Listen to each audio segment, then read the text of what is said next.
Part 1 of the Mid Suffolk Footpath begins close to the village of Hoxne on the Norfolk-Suffolk border. After following a short section of the River Waveney, the path enters Hoxne with an optional detour to the St Edmund Monument. After following field edges and country lanes, the path passes the remains of Brome Hall and continues towards the market town of Eiger.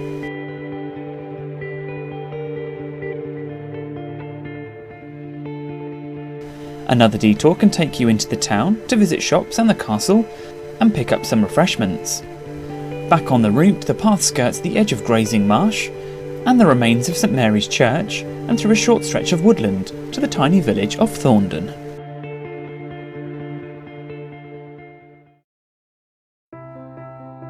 The Mid Suffolk Path is a long-distance trail that strikes a diagonal line from the Angles Way near Hoxne to the market town of Stowmarket. The opening half-mile takes in a short section of the River Waveney, which eventually flows out to the sea at Great Yarmouth, almost 30 miles away. A trackway is joined, leading into the tiny village of Hoxne, with its rich history and beautiful cottages. There's a small village shop and pub to top up on supplies, and it's the only place to get refreshments until the end of the first day at Thorndon, unless you take the detour into Eiger.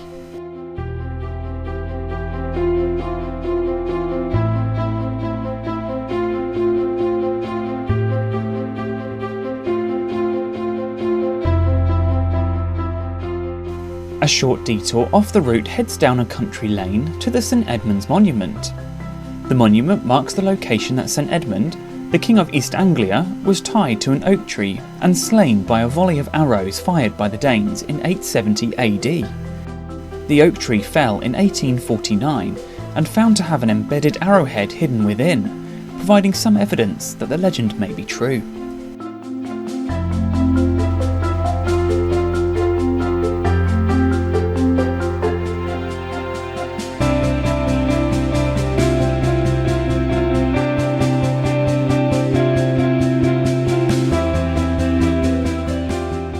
Shortly after leaving Hoxne, the route crosses the River Dove, which is seen frequently along the first few miles of the walk, and the second of 3 rivers encountered on the entire route.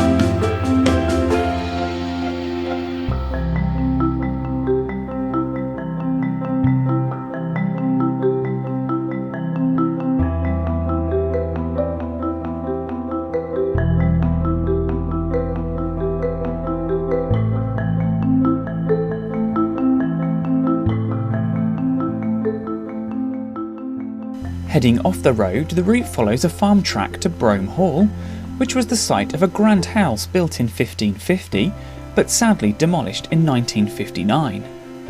It is possible that the stable block is all that remains from this earlier house, which can be seen as you walk around the property.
Passing around the northernmost reaches of the town of Eye, the Mid Suffolk Path heads close to Eye Priory, which was a Benedictine priory dedicated to St. Peter. It was founded in 1080 and finally dissolved in 1537 as part of the dissolution of the monasteries. Excavations through the generations revealed the layout of the church, cloister, and many other associated buildings. To protect the site from further damage, it has been protected as a scheduled ancient monument.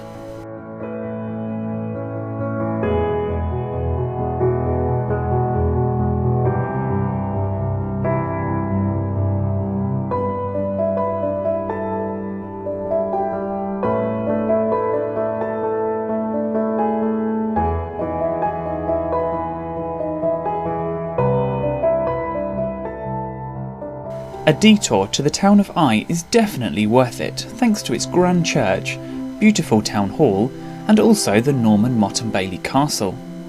The town hall dates to 1856 and built by one of the rogue architects at the time, Edward Buckton Lamb. The building has been given a Grade 2 star listing. In the centre of town sits the Norman Motte Bailey Castle, built shortly after the conquest in 1066, but lost its strategic importance after being sieged in 1173. The current remains were built as a mock keep in 1844 and form part of a small country park. The Grade 1 listed church of St. Peter and St. Paul is one of the finest churches in Suffolk and dates back to the 14th century.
The ruins of St Mary's Church near Thorndon can be seen just by the trail and potentially date from the Norman period.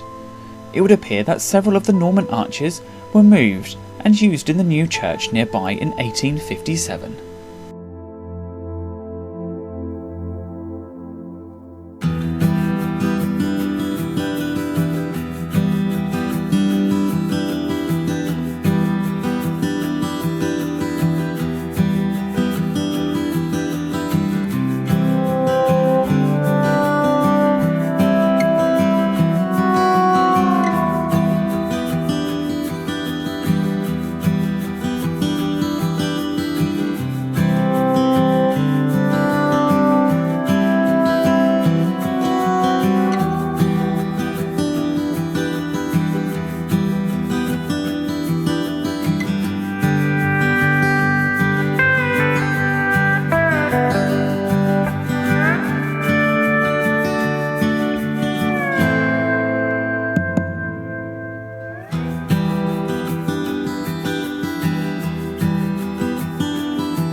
As you arrive in the village of Thorndon, there is a lovely village pub called the Black Horse, dating back to the 1600s, and alongside is the tiny village shop.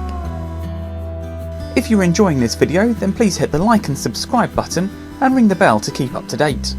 And if you'd like more information, just leave a comment below.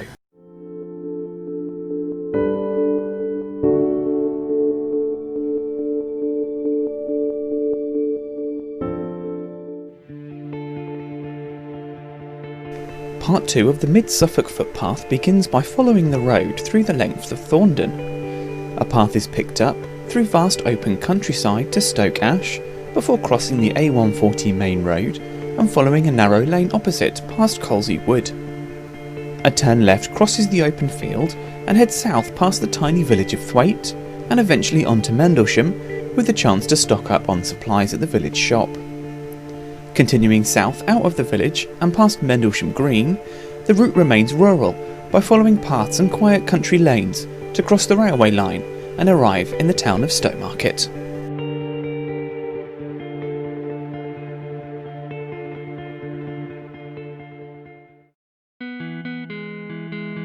Heading along the main road through Thorndon, after topping up on supplies if needed, leads to a path along a fence and eventually through a lovely short section of woodland, with the opportunity to hear and see plenty of the bird species, including woodpeckers.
The tiny village of Stoke Ash is skirted on the south side, which leads the walker to the A140 main road. This road is actually the line of an ancient Roman road, which ran north-south from Caistor St Edmund near Norwich to Colchester. The road itself is crossed, and the narrow lane on the other side is followed to Colsey Wood, which is also the site of a medieval moat.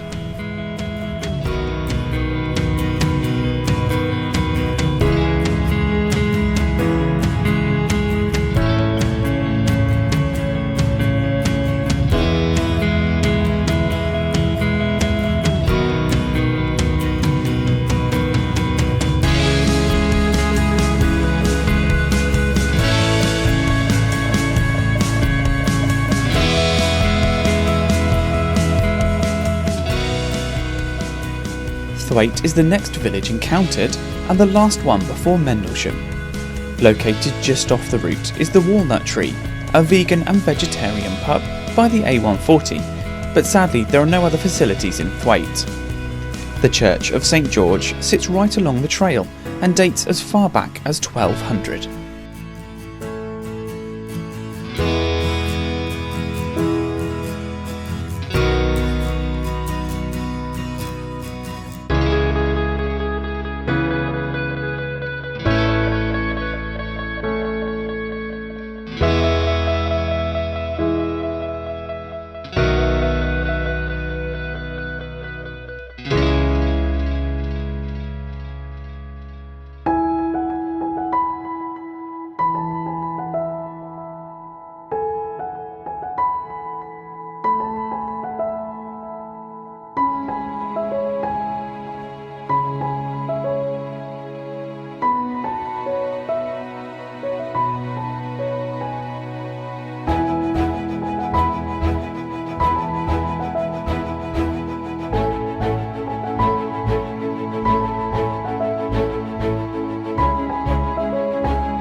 Other than Stowmarket at the end of the trail, Mendlesham is the largest settlement encountered since There's a shop here, pub, local fish and chips, and a beautiful parish church to enjoy.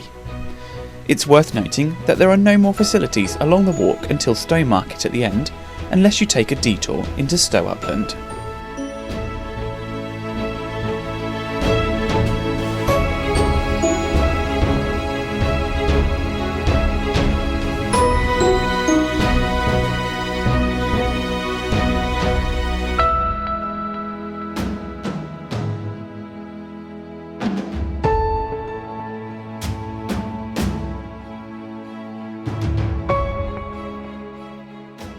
Heading south out of the village, there's about a mile of country lane walking before you arrive at Town Office Farmhouse.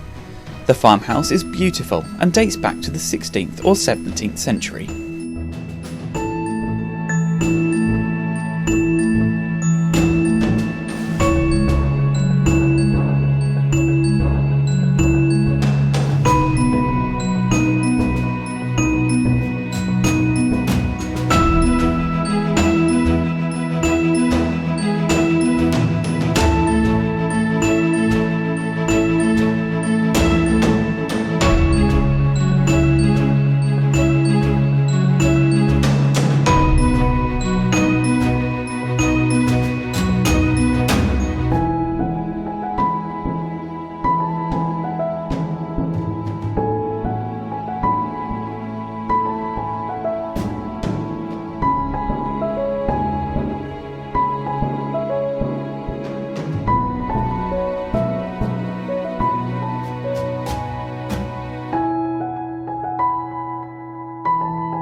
Mendlesham Green is quickly reached after passing Town Office Farm, and surprisingly large for a village with no pub or shop. The route heads through a series of livestock paddocks to pick up a track that heads northwest along Old Hundred Lane.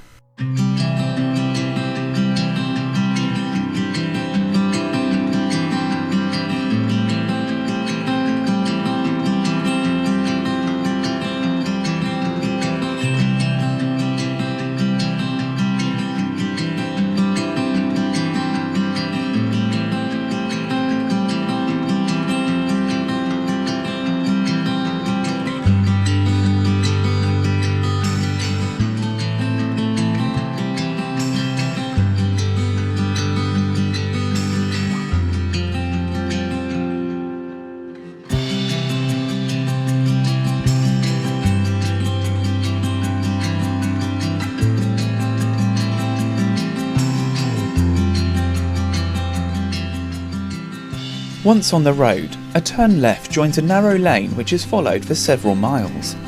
The lane sits on the southern ridge of the Gipping Valley and has some lovely views to the north over Old Newton.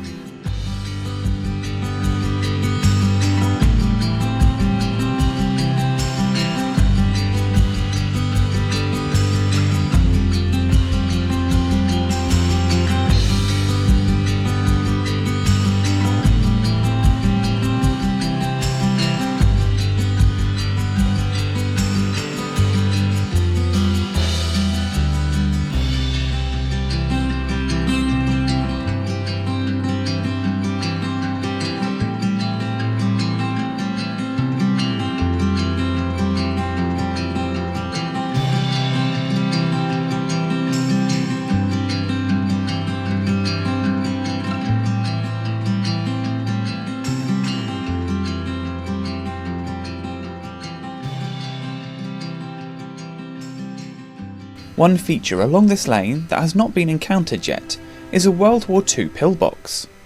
This one clearly built to watch over the Gipping Valley to the northwest, as the river was navigable up to Stowmarket.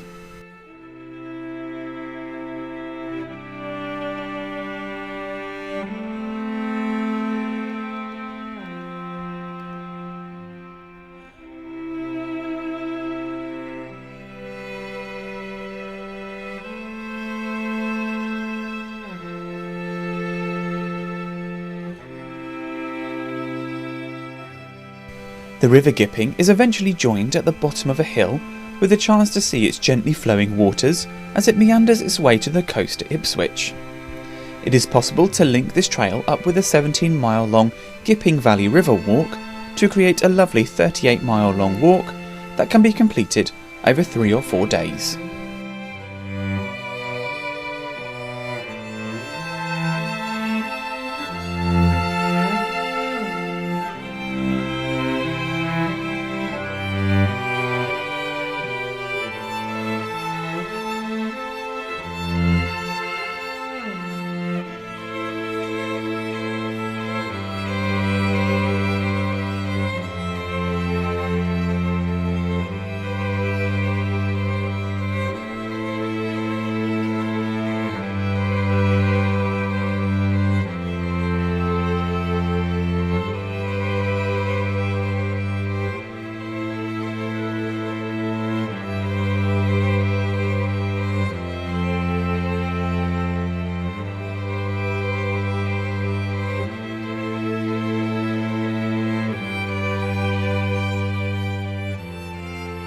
The Mid Suffolk Footpath briefly joins a busier stretch of road along the B1113, but once the railway line is reached, the path crosses it to a quiet lane on the other side.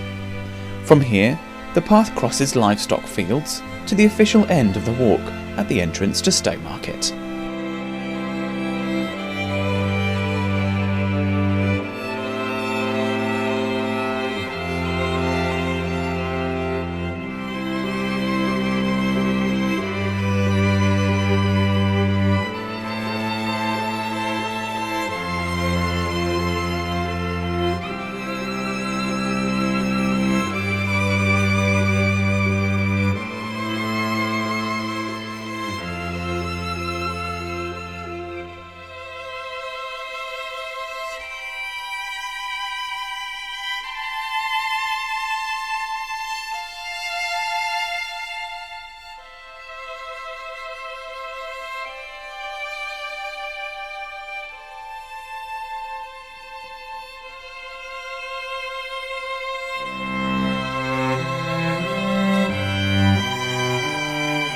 If you're enjoying this video, then please hit the like and subscribe button and ring the bell to keep up to date. And if you'd like more information, just leave a comment below.